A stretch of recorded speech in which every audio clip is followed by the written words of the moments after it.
morning, students. This is your another video lecture of Unit 4, Paper 1, given by Namit Kaur, and the name of the article is Relativistic Momentum and Energy. तो students, हमने relativistic momentum और energy के बारे में पहले ही derive कर लिया हुआ है इससे पिछले वीडियो लेक्चर में। तो इसमें हम इसके बारे में डिस्कस करेंगे क्या रिलेशन होगा दोनों के बीच में। तो रिलेटिविस्टिक मोमेंटम से हमारे पास ये वाला एक्सप्रेशन हमने डिराइव किया था, P is equals to m0 v by square root of 1 minus v square by c square, जहाँ पर आपके पास गामा जो है 1 by square root of 1 minus v square by c square के इक्वल था। This is equation number 1। Gamma की जो वैल्यू आपने ली हुई थी वो इक्वेशन नंबर 2 ले लेंगे। रिलेटिविस्टिक एनर्जी का फॉर्मूला होता है आपके पास, जो मैंने इससे पिछले आर्टिकल में डिराइव किया था, m0 c square square by square root of 1 minus v square by c square, gamma into m0 into c square. This is equation number 3। From equation 1 p square किसके इक्वल हो जाएगा, gamma square m0 square into v square के। तो p square किसके equal हो जाएगा, m0 square gamma square into v square. This is equation number 4। तो यहाँ से from equation 2 gamma square into v square किसके इक्वल आ जाएगा, gamma square c square minus c square. This is equation number 5। Using equation 5 in equation 4 p square आपके पास m0 square into gamma square c square minus c square के equal आएगा। P square c square, सारी equation को c square से multiply करवा दीजिए, multiply both sides by c square, आपके पास ये वाली इक्वेशन आ जाएगी। अब हमें पता है ई जो है m0 gamma into c square के इक्वल है, तो ई स्क्वायर इसके इक्वल आ जाएगा। ई स्क्वायर को इधर ले जाओ, इसको इधर रहने दीजिए, आप ये चेंज करेंगे लेफ्ट हैंड साइड और राइट हैंड वाली टर्म, तो आपके पास ये इक्वेशन आ जाएगी। ये आपके पास रिलेशन बता रही है, this is the required relation between relativistic momentum P and energy E of the given particle. तो यहाँ पर स्टूडेंट्स ये वाला आर्टिकल आपका खत्म होता है। अब नेक्स्ट आर्टिकल इसमें डिस्कस करेंगे जो है mass velocity momentum and energy of the zero rest mass. वो कह रहे हैं अब हमने मास वेलोसिटी मोमेंटम और एनर्जी के लिए किसके लिए देखना है, जीरो रेस्ट मास के लिए। इसके लिए क्या करेंगे, let us consider a particle of mass m, rest mass इसका m0 है।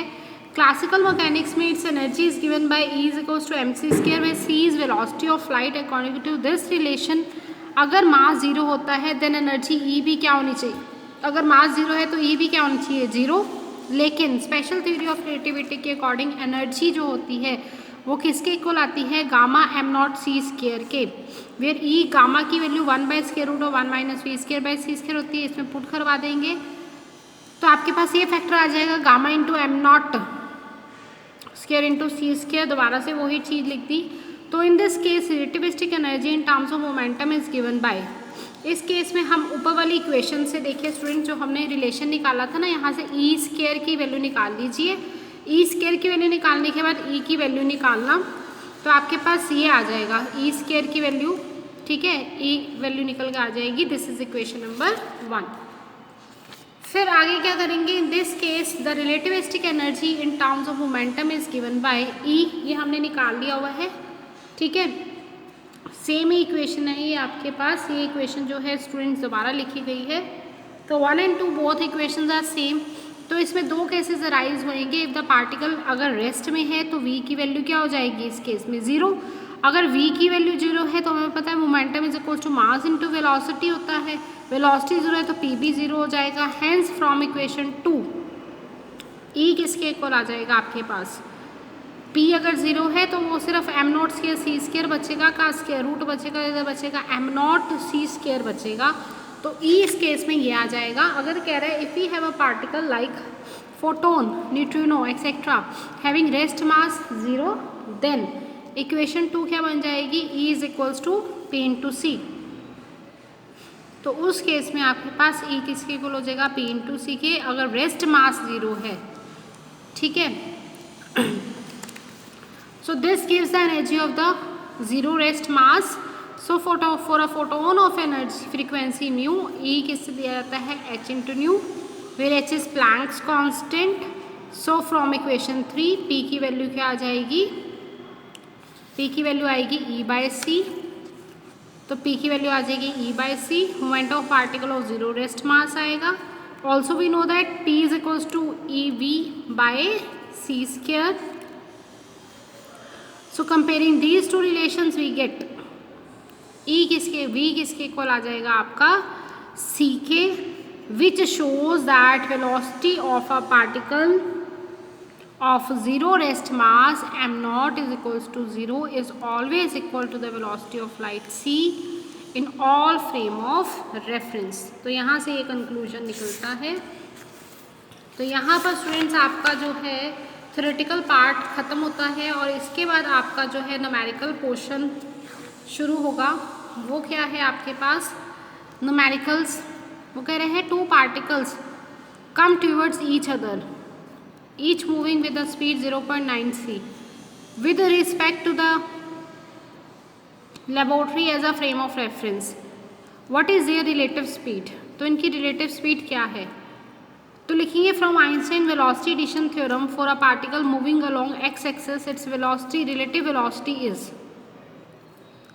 relative velocity किससे दी जाएगी, u is equals to u prime plus v by 1 plus v into u prime by c square।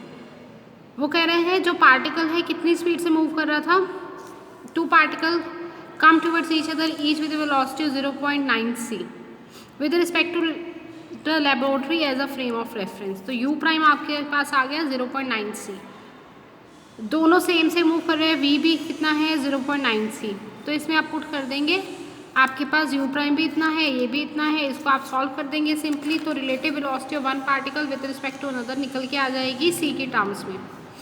अगला न्यूमेरिकल कह रहे हैं find the velocity of the rocket so that in 1 year spent on it corresponds to 4 years on earth.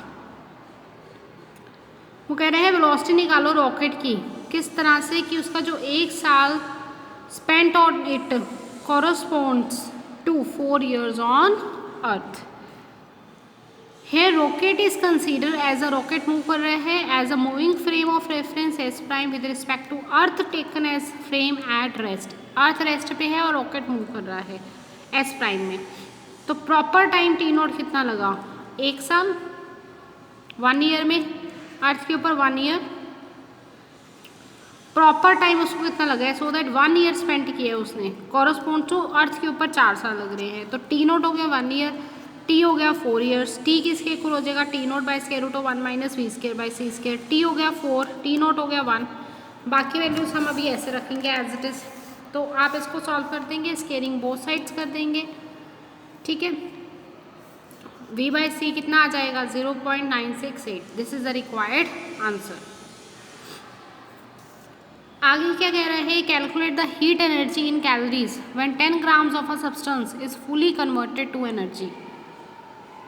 10 gram वो करें heat energy निकालनी है calories में जब 10 ग्राम सब्सटेंस को फुली कन्वर्ट कर दिया गया है एनर्जी में पूरा उसको वैनिश कर दिया गया है, मतलब किसी अदर फॉर्म ऑफ एनर्जी में कन्वर्ट कर दिया है। एम नॉट है 10 ग्राम्स, किलोग्राम में कन्वर्ट कर लेंगे 10⁻⁻² kg आ जाएगा। 1 किलोग्राम में 1000 ग्राम्स होते हैं। By using Einstein mass energy relation E is equal to M naught C square. M naught की वैल्यू है, सी की वैल्यू कांस्टेंट होती है 3 × 10⁸ मीटर पर सेकेंड का स्क्वायर। तो ये एनर्जी आएगी जूल्स में। कैलोरीज में निकालने के लिए आप उसको किससे डिवाइड कराएंगे 4.2 के साथ,